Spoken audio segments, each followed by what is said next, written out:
Good evening. Welcome to KQED Newsroom. I'm Joshua Johnson. The high cost of housing is one of the Bay Area's biggest problems. There is widespread agreement on a solution: build more affordable housing. But where, how, and who is going to pay for it? Tonight, let's examine the battle over affordable housing in San Francisco, where rents and home prices are among the highest in the nation. The median price of a home in the city hit $1.14 million last month. The median monthly rent for a one-bedroom apartment reached $3,500. Nowhere is the affordable housing debate more heated than in the Mission District. Historically, it's been home to many of the city's Latino and working-class residents. Longtime residents say high rents and new developments are changing the character of the Mission. Frustrated renters and housing activists are demanding that city leaders do something to help those who are being pushed out or can't afford to stay. Last month, San Francisco supervisors heard hours of public testimony on a proposal to halt the construction of market-rate housing in the Mission while the city develops a plan to build more affordable housing there. I work for San Francisco Rec and Park, and I got evicted this year. And I barely held on to stay in this city because my family lives in the Mission with my little niece and nephew. My nephew's preschool is being evicted. This is ridiculous. My rent is astronomical. People talk about it being such a high proportion of their income, and mine is 50%. I lived in the Mission District all my life. I got priced out. I moved, couldn't afford the rents. But I love my city. I'm here every day. I work for this city. I can't afford to live here? How is that fair to me? Let's keep more people here. They want to be here. They don't want to move to Modesto, Tracy, Stockton, and then have to commute to come to San Francisco and work. Me han puesto eviction. I have been notified of eviction, and I'm worried that I have nowhere to go. Tengo mis hijos y soy una persona honrada, trabajadora. And I have my kids. I'm an honest, hardworking person. Me duele mucho que and it pains me greatly that this is happening to me and to many more people. We want to be a city that includes Latinos, includes African Americans, that includes seniors, that includes people who have limited income. We do not want to be a city that is just overtaken by the highest bidder, but that is what the city is becoming. If we want to build the affordable housing that we need, if we want to be able to preserve the rent-controlled housing that we need, we can't stop all of a sudden put in this moratorium, which will end up making existing units in the Mission more expensive and which will incentivize more evictions. We have grappled with this for years, and it's hard to make sense of what the moratorium proposes. And as near as we can tell, it says that in the middle of the housing affordability crisis, let's stop everything and conduct a study. We'll call it an action plan. It'll tell us what to do. People travel from all over the world to come to San Francisco because they believe this place is a safe haven for them politically, culturally, for them to be who they are, to be free, to represent what they feel in their hearts. And we cannot let that die in our city. We cannot let that die in our city. The supervisors ultimately voted down the proposed moratorium, but this fall, voters will consider a ballot measure with a similar aim. Joining me now to discuss what can be done to create more affordable housing in the city are Carol Galante, the director of the Terner Center for Housing Innovation at UC Berkeley; Sonja Trauss, the founder of the San Francisco Bay Area Renters Federation. The group is opposed to this measure.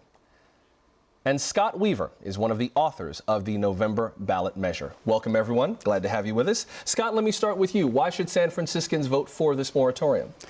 Well, the San Francisco's long-standing housing policy of build, build, build has not accomplished the goals that the various Eastern neighborhood plans and the housing element have set forth, which is approximately 64% of the housing should be built for people, the 61% of San Franciscans who can afford, who qualify as low or moderate income San Franciscans. That's San Franciscans with incomes under $85,000 for a single person and $120,000 for a family of four.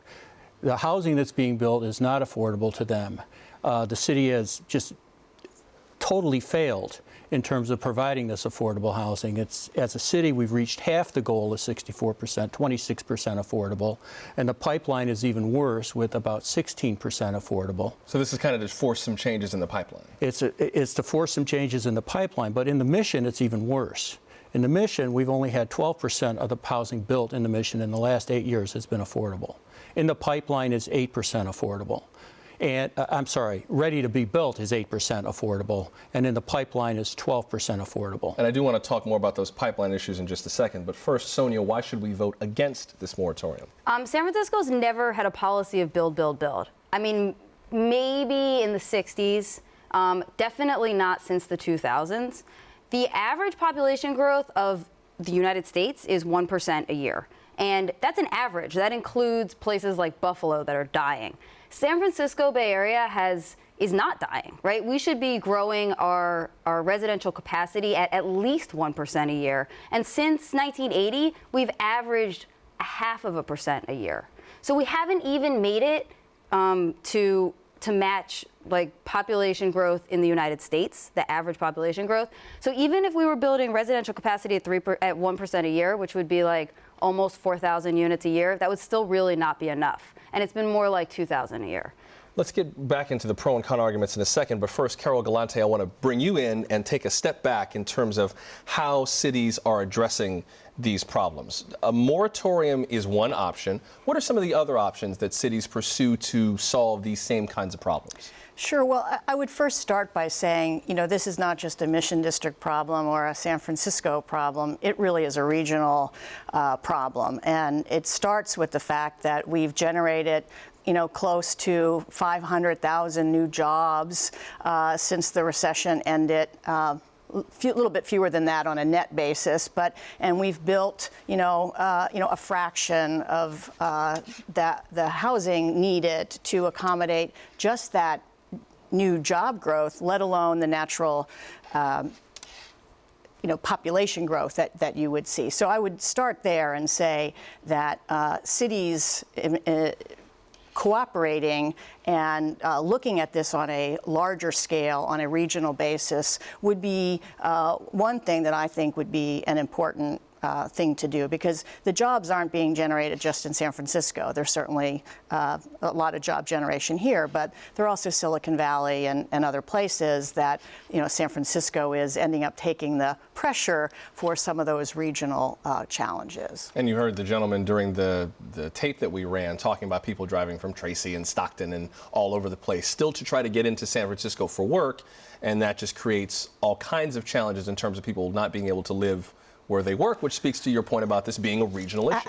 Absolutely, and I would just add to that, we've got very ambitious climate change goals in this state, and I think we all are in agreement, whether you're for or against the moratorium. I think everybody's in agreement that we need communities where people of diverse incomes can work close to their jobs, because otherwise they are going to be driving to Manteca and Tracy and undermining some of the work we're doing by trying to bring the growth into the core urban areas. Is there any regional organization that has the teeth to kind of make that happen? So I think that's a challenge. There are, there's the Association of Bay Area Governments, but they don't have a lot of teeth. There's some carrots, perhaps relative to transportation dollars that get allocated, but really we don't have a regional government in the way that you would need, nor do we have some of the state, frankly, powers that might help some of the situation relative to ensuring that communities are fulfilling their fair share obligations to produce housing for all economic segments of the community. Well, and I think that also speaks to your point, Scott, as to why this moratorium is necessary, but it also raises a question that was brought up in the tape that we saw. The gentleman who said that this would just make the housing problem worse. And there are plenty of people who argue that this will make rents higher in the Mission and just push the problem to other neighborhoods of San Francisco, if not other cities. How do you respond to that? Well, first of all, it's only an 18-month moratorium, so it's not like permanent. But the point is we're not building enough housing for our teachers and for our policemen and for our day laborers and for our government people who work for San Francisco, the city and county, can't afford to live here. So it's not just build. We're not against building, but it's what you build. And under the moratorium, if you have 100% affordable, in other words, 100% of the units are affordable to a family of four making less than $120,000, you can build that. But what's happened in the Mission, as I said earlier, is that it's being really crushed with luxury housing that demands rents requiring incomes over $200,000. And what that does is it has an impact on the rents in the neighborhood and has driven out legacy businesses. And you saw by the outpouring of citizens in May and in June, 1,000 and 800 respectively, that the people of the Mission are really concerned about themselves being squeezed out due to luxury development. Now, we're not saying luxury development is the only cause, but it is a cause. And what we need the moratorium for is to stop the bleeding and to continue to stop the negative effects that it had. Now, let me just add one thing. Briefly, because I want to give Sonja a chance to respond to that. I understand. But we have known for a long time now that when you build luxury housing, that's market rate housing, but in San Francisco it's of a luxury price, that you create a need for affordable housing because of the extra goods and services that the occupants of these units are going to demand. And so by building more luxury units, and by the way, there are 1,300 of them in the pipeline right now, you are creating additional pressures on the demand for housing in San Francisco. What we need to do is we need to set it right. We need to figure out strategies so that we can build housing that teachers can live in. Let me give Sonja a chance to respond to that. So teachers and police officers don't qualify for affordable because they make too much. The place that middle-income people live is the way you make housing for middle-income people is you go back in time 20 years and you build something 20 years ago and then you wait. And we have a problem now because 20 years ago, 10 years ago, 15 years ago, 8 years ago, 5 years ago, we weren't building. And it's it's only 18 months. Well, we know anyone that lived through the 2008 bubble and recession knows that financing for housing comes in this country in waves. And so part of the strategy is to wait out the crash. I mean, Eric Arguello told me, like, it's gonna be a 2-year thing, the first 18 months, and then after that you can extend it for 6 months. And then hopefully we'll wait out this crash, and then there'll be another period of not building. So what you're saying is that the moratorium strategy is basically kind of hoping that time will be on our side 18 months from now. Time on our side in a very nihilistic way, right? So we have this incredible crushing need for housing units of any kind, right? We're basically 30,000 units behind. Do we need housing units of any kind, Yes. or do we need affordable housing units? So affordable housing is existing housing. It's old housing.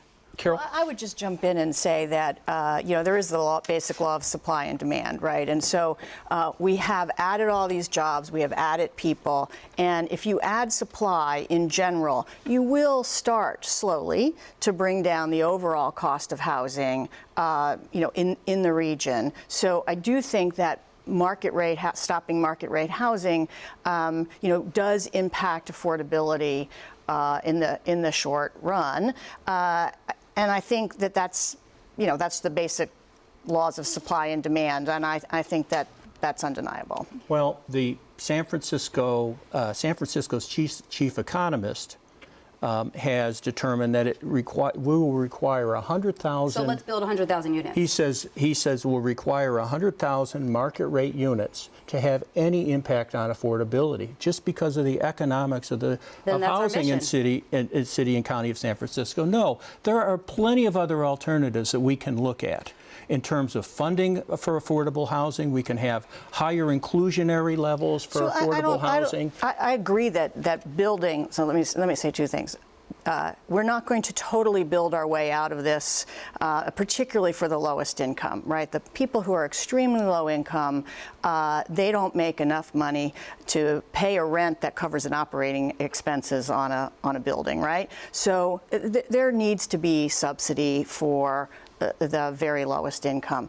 I would also say that not building, though, as a strategy isn't going to help the problem over the long term. And I get that you're looking for a pause, right. For a strategy, but over the long haul, we need to keep building, not just in San Francisco, in the rest of the region as well. That's why I keep going back to this is not just a San Francisco or a Mission District problem, and it really needs to get solved at some level beyond that. So let me try to dice into part of the moratorium proposal, which is that if a building comes along in the territory that this moratorium would cover, if the content of that proposed building is 100% affordable housing based on the income brackets that the city defines, then it would be allowed to be built, correct? That it would be built, right. And I don't see how any builder would want to do that, because they're leaving money on the table that they could be getting if they waited a year and a half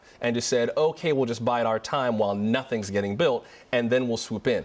What does it take to make those kinds of units get built, to entice a developer to say, okay, we'll invest right now while this moratorium is going on? It just doesn't sound like a good business proposition. Well, if you're talking about creating 100% affordable under, the classic definitions of affordability, you're going to need some subsidy, soft money, we call it, from the city, from the state, in order to help essentially subsidize the cost of building that so that you can have the rents at a level that someone can afford in those affordability categories. So I think the first issue is there enough money, public money to help support those affordable housing developments, because it's, I haven't seen I was doing this kind of building before I was at UC Berkeley, and I haven't seen a situation where you can build an affordable housing development unless it's part of a market rate development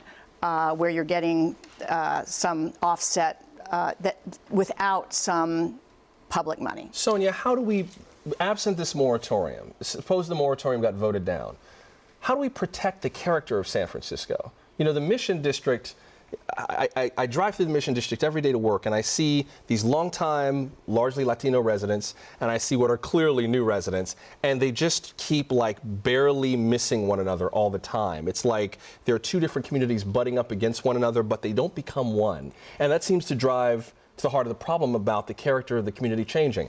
Absent this moratorium, how do we protect the character of a city like San Francisco and meet our housing needs? It's true. We have an integration problem. And it's really pretty interesting because a lot of gentrification anxiety is actually an integration anxiety. I didn't necessarily expect this. I think that we learned in history books that integration and desegregation was something that happened in the 60s. False. You're right. We have not even begun. It's a very different story. And to be honest, what I would really like to find some of the people that were active in desegregation in the 1960s and be like, how did you do this? I think that there were some living room meetings. Right. But how would we do it now? If not this moratorium, what else should we do? Yeah, I like that you're bringing this up too, because I do think the moratorium is explicitly about keeping a certain type of people out, which is something I'm very uncomfortable with, and everyone should be uncomfortable with in general. I'm going to have to interrupt you, because in the last 15 years, the Latino population in the Mission has been reduced by a third. Now, I don't think luxury housing is going to make that number go up, or that percentage go up. That community is fighting to survive. And this is one means that we are going to try to stop the bleeding so that we can, when you're going down the wrong road, and we are going down the wrong road here, we are not reaching our destination. We are not reaching the goals that even the city has set out for. When you're going down the wrong road, you stop. That's what you do. You stop, you look around, and you try to figure out, what am I going to do so that I can go under the right path, so that I can go down the road that I want? You don't continue to go down the wrong road and get yourself more lost in the future. We're almost out of time with this segment, but in the event that this moratorium does not succeed, what's the next move? What can we expect in the Mission? You can expect Mission residents to appear at just about every Planning Commission meeting to oppose at least some of the market rate developments, some of the larger ones especially. And if they get passed, you will see them at the Board of Supervisors. And if they don't overturn the Planning Commission, we will go to court. We will go to the ballot. And Sonja, this is not going to be tolerated anymore. And Sonja, if this measure does pass, what's your next move?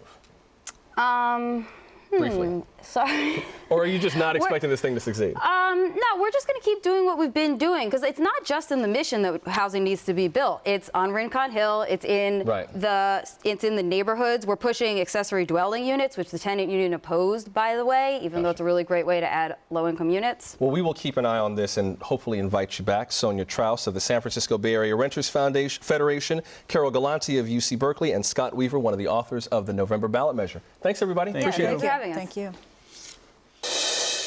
Kate was beautiful, kind, happy, caring, loving, and deep in faith.